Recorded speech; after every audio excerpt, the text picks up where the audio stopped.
Hello guys, welcome back to my YouTube channel. അപ്പോൾ ഇന്നൊരു day in my life shoot ചെയ്യാമെന്ന് വിചാരിച്ചിട്ടാണ് ഞാൻ റെഡി ആയിട്ടുള്ളത്.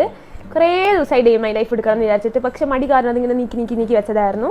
അപ്പോൾ ഇന്നിപ്പോൾ സമയം ഒരു 6:10 ഞാൻ എണീറ്റു, കുറച്ച് നേരം ഫോണൊക്കെ നോക്കിയിരുന്നു. അപ്പോൾ ഇനി ഒന്ന് പോയിട്ട് ബ്രഷ് ചെയ്ത് കുളിച്ച് വരാം. അപ്പോൾ ഇന്ന് നമുക്ക് സ്കൂളുണ്ട്, അപ്പോൾ അതിന് റെഡി ആവാൻ പോവാണ്. ഞാൻ ഒന്നും റെഡി ആയിട്ടില്ല, ഞാൻ ഇപ്പൊ എണീച്ചിട്ടുള്ളൂ. ഇപ്പൊ സമയം 7:10 ഉണ്ടാവും.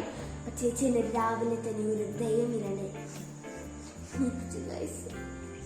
അപ്പൊ നമുക്ക് പൊട്ടിന് റെഡി ആയിട്ട് വരാം. എന്നിട്ട് ഞാൻ പോയി ബ്രഷൊക്കെ ചെയ്തു. പക്ഷെ അപ്പോഴേക്കും വയറെന്നെ വിശന്ന് വിളിയോട് വിളി. അപ്പൊ ഞാൻ എന്റെ കുളി പോസ്റ്റ്പോൺ ചെയ്ത് ഫുഡ് കഴിക്കാൻ തീരുമാനിച്ചു. എന്നിട്ട് പിന്നെ ഫുഡൊക്കെ നോക്കി ചപ്പാത്തി മുട്ടക്കറി ആയിരുന്നു. അപ്പൊ അത് കഴിച്ചു. എന്നിട്ട് പിന്നെ കുറച്ചു നേരം ഇരുന്നിട്ട് നേരെ പോയി കുളിയൊക്കെ കഴിഞ്ഞു. കഴിച്ചപാട് കുളിച്ചിട്ടില്ല, കുറച്ചു നേരം കഴിഞ്ഞു. എന്നിട്ട് അതിനുശേഷം നമുക്കൊന്ന് റെഡി ആവാം. ആദ്യം ഞാൻ കുറച്ച് മോയ്സ്ചറൈസറും ഒക്കെ അപ്ലൈ ചെയ്തു. വളരെ മിനിമൽ മേക്കപ്പ് ആണ് ചെയ്തത്. പക്ഷേ നമുക്ക് സ്കിൻ കെയർ ഒഴിവാക്കാൻ പറ്റില്ല. അതുകൊണ്ട് നമ്മൾ മോയ്സ്ചറൈസറും സൺസ്ക്രീനും ഒഴിവാക്കരുത്. അതിനുശേഷം ഞാൻ കുറച്ച് പൗഡർ ഇട്ടു.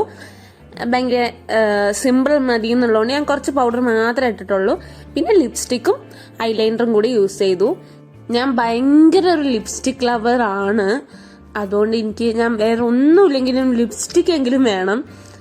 അപ്പോൾ അതുകൊണ്ട് ഞാൻ കുറച്ച് വിശാലമായിട്ട് ലിപ്സ്റ്റിക് ഇട്ടു. എന്നിട്ട് പിന്നെ മുടി തീരെ ഉണങ്ങിയിട്ടില്ല. നമുക്ക് ഉണക്കാനുള്ള സമയവും ഇല്ലായിരുന്നു. പോവാൻ തിരക്ക് പിടിച്ച് നിൽക്കുമായിരുന്നു. അതുകൊണ്ട് മുടി ഉണക്കാനൊന്നും പറ്റിയില്ല. നനഞ്ഞ മുടി ചീന്താനും പാടില്ല എന്നറിയാം. പക്ഷെ വേറെ നിവർത്തിയില്ലാത്തതുകൊണ്ട് ജസ്റ്റ് ഒന്ന് ചീന്തിയിട്ടു. എന്നിട്ട് അത് പോണ വഴിക്ക് ഉണങ്ങിക്കോളും എന്നുള്ള പ്രതീക്ഷയിൽ ഞാൻ ജസ്റ്റ് ചീന്തിയിട്ടിട്ടുണ്ട്. ഇപ്പൊ ഒരു നനഞ്ഞ കോഴി ഫീലാണ് എനിക്ക് തോന്നിയത്. അതിനുശേഷം നമ്മള് അച്ഛന്റെ കൂടെ പട്ടാമ്പി വരെ പോയി. അച്ഛന് സ്കൂളുണ്ടായിരുന്നു. ഞാനും അമ്മയും കൂടിയാണ് ഇന്ന് പോണത്. അപ്പം ഞങ്ങള് പട്ടാമ്പി വരെ അച്ഛൻ്റെ കൂടെ പോകും. അതിനുശേഷം ബസ്സിൽ പെരിന്തൽമണ്ണ വരെ പോയിട്ട് പല്ല് ഡോക്ടറുടെ അടുത്തേക്ക് പോകണം. പിന്നെ അതിനുശേഷം കുറച്ച് നമ്മുടെ ഒരു കറങ്ങലൊക്കെ കഴിഞ്ഞിട്ട് തിരിച്ചു വരാമെന്നാണ് ഞങ്ങളുടെ ഒരു പ്ലാന്. ഞങ്ങൾ ബസ് സ്റ്റോപ്പിൽ വെയിറ്റ് ചെയ്ത് നിന്നപാട് നമുക്ക് ബസ് കിട്ടി. KSRTC ആണ് കിട്ടിയത്. അപ്പോൾ നമ്മൾ അതിൽ കയറി നമ്മൾ പെരിന്തൽമണ്ണ സ്റ്റാൻഡിലാണ് ഇറങ്ങിയത്. എന്നിട്ട് പിന്നെ എനിക്ക് മൊബൈൽ കടയിലൊന്ന് പോകേണ്ട ആവശ്യമുണ്ടായിരുന്നു. അതും കൂടെ പോയിട്ട് ഞങ്ങൾ നേരെ പല്ലാശുപത്രിയിൽ പോയി. അവിടെ പക്ഷെ ഭയങ്കര വെയിറ്റിംഗ് ആയിരുന്നു. അതൊക്കെ കഴിഞ്ഞ് എങ്ങനെയൊക്കെയോ ഡോക്ടറെ കണ്ട് സിംഗിൾ ക്ലിപ്പൊക്കെ വാങ്ങി. അതിനുശേഷം അവിടുത്തെ ക്യാൻറ്റീനിൽ തന്നെയാണ് ഞങ്ങൾ ഫുഡ് കഴിച്ചത്. ഞാനും അമ്മയും ഓരോ ബിരിയാണിയാണ് കഴിച്ചത്. അത്യാവശ്യം നല്ല ക്വാണ്ടിറ്റി ഉണ്ടായിരുന്നു, നല്ല ടേസ്റ്റും ഉണ്ടായിരുന്നു. അപ്പം അതിനുശേഷം ഞാൻ ഒരു ഫ്രൂട്ടിയും വാങ്ങിയിട്ട് ഞങ്ങൾ തിരിച്ച് ഒരു ഷോപ്പുണ്ട് അവിടെ കയറണമെന്ന് വിചാരിച്ചിട്ടുണ്ടായിരുന്നു. അപ്പോൾ അവിടെ കയറാൻ വേണ്ടി അറ്റ്ലസ് എന്ന് പറഞ്ഞിട്ട് ഒരു ഷോപ്പ് ഉണ്ട് KSRTC ബസ് സ്റ്റാൻഡിന്റെ തൊട്ടടുത്ത്. അപ്പോൾ അവിടെ ഒന്ന് കയറി. പക്ഷെ ഞങ്ങൾക്ക് അവിടുത്തെ കളക്ഷൻസ് അധികം ഇഷ്ടപ്പെട്ടില്ല. ഞങ്ങൾ കുറേ നോക്കി, എല്ലാം നോക്കി. പക്ഷെ ഞങ്ങൾക്ക് അങ്ങോട്ട് ഇഷ്ടപ്പെടാത്തതുകൊണ്ട് നമ്മളൊന്നും വാങ്ങിയില്ല. നമ്മൾ അതുപോലെ തിരിച്ചിറങ്ങി. എന്നിട്ട് പിന്നെ KSRTC സ്റ്റാൻഡിലും കുറച്ചു നേരം വെയിറ്റ് ചെയ്യേണ്ടി വന്നു. ബസ് ലേറ്റ് ആയിരുന്നു. അപ്പോൾ നമുക്കൊരു സൂപ്പർ ഫാസ്റ്റ് ബസ്സാണ് കിട്ടിയത്. ആലുവയൊക്കെ പോണ ഒരു ബസ്സായിരുന്നു. അപ്പം അതിലെ ഡ്രൈവർ മാമൻ ഭയങ്കര കോമഡി ആയിരുന്നു.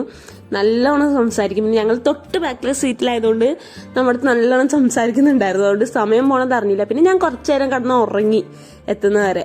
പിന്നെ ഒരു 3-3:30 ആയപ്പോൾ പട്ടാമ്പി എത്തി. അപ്പോൾ എന്നിട്ട് ഞാനും അമ്മയും കൂടെ നേരെ ജ്യൂസിൽ കയറിയിട്ട് അമ്മയ്ക്ക് ഒരു ഡ്രൈ ഫ്രൂട്ട് ഷേക്കാണ് അമ്മ എപ്പോഴും അവിടെ നിന്ന് കുടിക്കാറ്. അപ്പോൾ അതും ഞാനൊരു ടെൻഡർ കോക്കനട്ട് ഷേക്കും വാങ്ങി. എന്നിട്ട് പിന്നെ ഞങ്ങൾ ബസ്സിൽ തന്നെ വീട്ടിലേക്ക് പോയി. വഴിയിൽ നിന്ന് സച്ചുവിനെയും കിട്ടി. അപ്പോഴേക്കും എന്റെ കൊറിയർ വന്നിട്ടുണ്ടായിരുന്നു. അതും കളക്ട് ചെയ്ത് നേരെ വീട്ടിലോട്ട് പോയി. So till my next video, bye bye.